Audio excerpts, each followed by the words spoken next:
Welcome to Eat the Bible, the world's fastest chapter-by-chapter Bible study, powered by Revelation 10:10. Okay, let's get started. Welcome to episode 4, Numbers. If you haven't seen the 7-minute introduction, click the link up here. Please watch it. Otherwise, a lot of what follows is not going to make sense.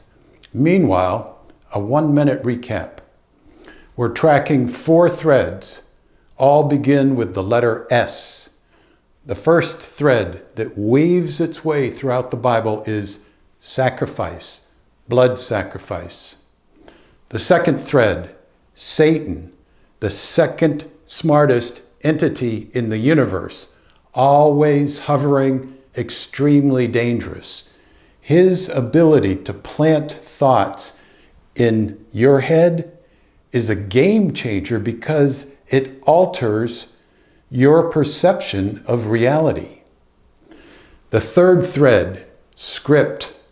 You wrote it yourself, you delivered it to God, then he rewound the universal clock back to the beginning of time before you were born. And the final thread, self, yourself, and the good news on how to change. These are the 12 situations that can pull Satan into our sphere. The quicker we resolve the situation, the less damage Satan can do. A portal is a doorway into our brain, more specifically, our mind. As we'll see, so many Bible stories involve the person's portal opening up, allowing Satan in, where he then sows seeds of chaos. Okay, time to Eat Numbers. Israel is 2 years old now. They will spend the next 38 years wandering in the wilderness because they let the majority decide a critical issue. More about that later. But let me say this. As we go through the Bible, we'll discover that following God never requires a majority. It's always, always, always the path less traveled. First, any civilized nation needs to take a census. The Levite tribe, the priests, are not included in this particular list. The 12 tribes are assigned very specific camping spots around the tabernacle. When viewed from high above, they form a huge cross. This is not a coincidence. It's a message that reverberates across the centuries. From Aaron's 2 remaining sons come the high priests. The rest of the Levites are their assistants. Ever since the first Passover celebration in Egypt, when the firstborn of people and cattle not covered by sacrificial blood were killed by the death angel, God has been telling Israel, now you owe me your firstborn males. This debt is satisfied when the Levites dedicate their life to service. It's a holy transaction. 1 Levite for 1 firstborn. The duties of Levi's 3 sons, Gershon, Kohath, and Merari, are outlined. The act of confessing one's sins is made a priority. A test for adultery is given when a spirit of jealousy arises. A portal opens when envy and jealousy percolate. Satan rushes in, sowing seeds of chaos. The Nazirite vow is instituted. Men and women can dedicate themselves to God. Among other things, They won't drink alcohol or cut their hair. 12 days of tabernacle consecration are described. When Moses meets God there, the precise location of God's voice is revealed. Above the mercy seat that was on the Ark of the Testimony, from between the two cherubim. The Levite tribe is set apart, first as an offering to God, second as the symbolic Redeemer of Israel. Fire appears over the tabernacle at night. A cloud is there during the day. When it moves, the nation realizes God is telling them to pull up their stakes and go.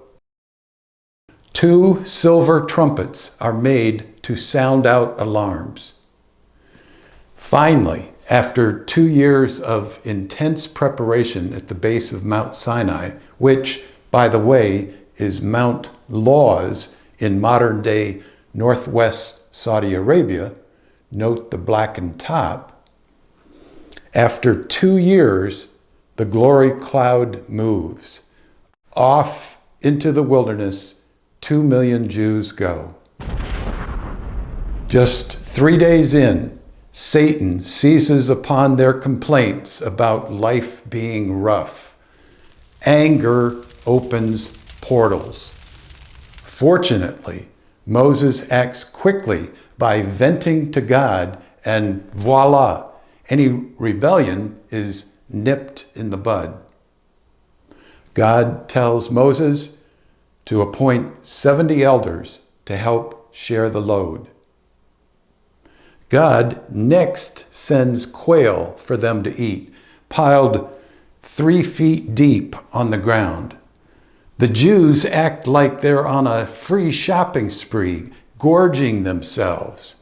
God gets so angry, he kills the worst offenders. More trouble in the camp. Moses' brother and sister, Aaron and Miriam, criticize him for having married a foreign woman. God infects Miriam with leprosy for 7 days. The greater lesson is clear. Don't be envious of Moses' close relationship with God. Envy is one of the 12 situations I described.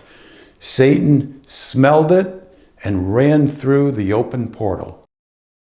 They finally reach the border of the Promised Land. 12 spies are sent in on a reconnaissance mission. 40 days later, they return. 10 of the spies are fearful of the giants they saw in the land, giants who are descendants of the Nephilim of Genesis 6. Satan had tampered with their DNA, producing giant hybrids. 2 spies, Joshua and Caleb, insist God is on their side. They recommend immediate invasion, but the fearful majority rules. Fear opens up the portal in the brain, allowing Satan to slip through. When God sees what's happening, he explodes. He wants to wipe out his chosen people and start all over. But Moses intervenes and begs mercy.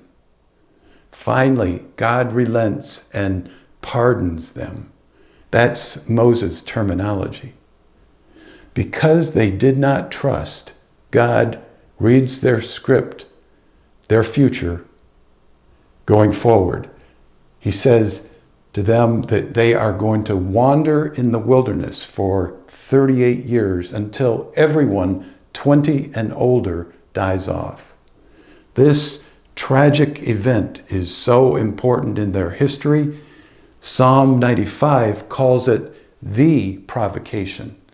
The Hebrew word is meribah. Laws are given regarding sins, both intentional and unintentional. A Levite named Korah becomes full of pride, and he starts believing he's the smartest guy in the room, or in this case, desert. Pride opens up a portal in his brain. Satan enters because the portal remained open for many days and wasn't dealt with immediately. Korah falsely accuses Moses and Aaron of being on a power trip. Moses gets very angry and he appeals to God. Fire from heaven consumes Korah's 250 followers. As for Korah himself, the earth splits open, swallowing him and his family.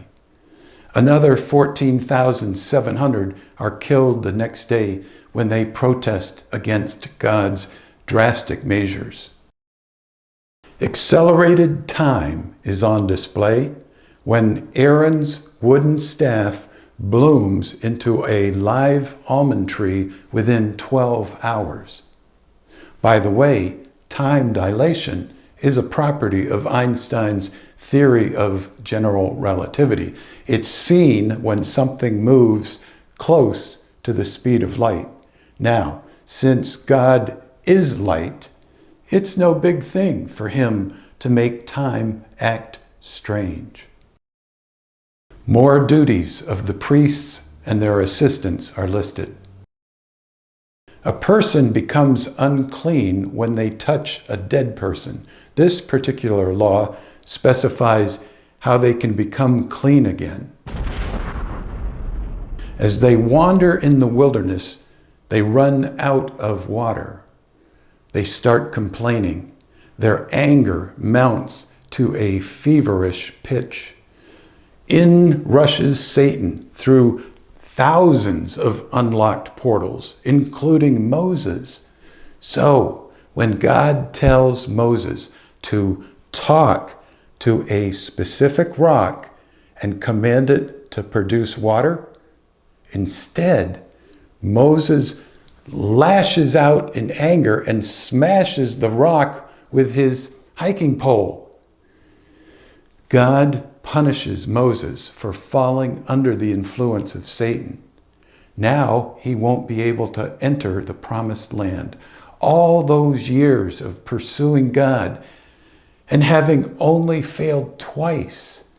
Once when he didn't circumcise Eleazar, and this time.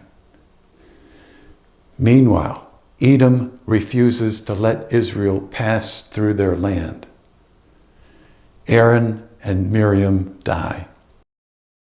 The enemy city of Arad is totally destroyed because of its Nephilim DNA population. Poisonous snakes start biting people. God tells Moses to raise up a bronze snake on a pole. All those suffering need only look up to receive a healing. This foretells what Jesus will do on the cross with our sins. Two kings are defeated, Sihon and Og. Israel has now won 4 battles: Amalek, Arad, Sihon, and Og. Another enemy, King Balak, hires a prophet named Balaam to curse Israel. Balaam earns a living by his partnership with demonic spirits. But God overrides Balaam's free will and speaks through him, telling Balak 4 different times, yes, your kingdom will be defeated by Israel. Israel gets too friendly with their Moabite neighbor and starts worshiping their god, Baal. Therefore, God kills 24,000 Israelis. Another census is taken at the end of 38 years. The last of the old generation finally dies off, except for Caleb and Joshua. Moses' assistant Joshua is commissioned to take over. More laws are given regarding the daily and monthly offerings and the feast days. Offerings for the fall feasts are specified. Rules regarding vows or pledges to God are established. Moses' final assignment: defeat the Midianites, including the wayward prophet Balaam. The priests carried tabernacle hardware into battle. In the ensuing victory, not a single Jew loses his life. 2 Jewish tribes, Reuben and Gad, and half of the tribe of Manasseh, request and receive permission to live on the east side of the Jordan River. God tells Moses the importance of driving out all of the current inhabitants of Canaan. Israel's borders are defined. Land is set aside for the Levites. 6 cities of refuge are established. When somebody is guilty of involuntary manslaughter, they can flee to such a city to live out the rest of their life until the current high priest dies. The daughters of Zelophehad have their case clarified further. Why? Because it's key to understanding how God will overcome the blood curse he put on King Jeconiah in the book of Jeremiah, and still have the Messiah come from the line of David. Spoiler alert, God is setting up for a virgin birth.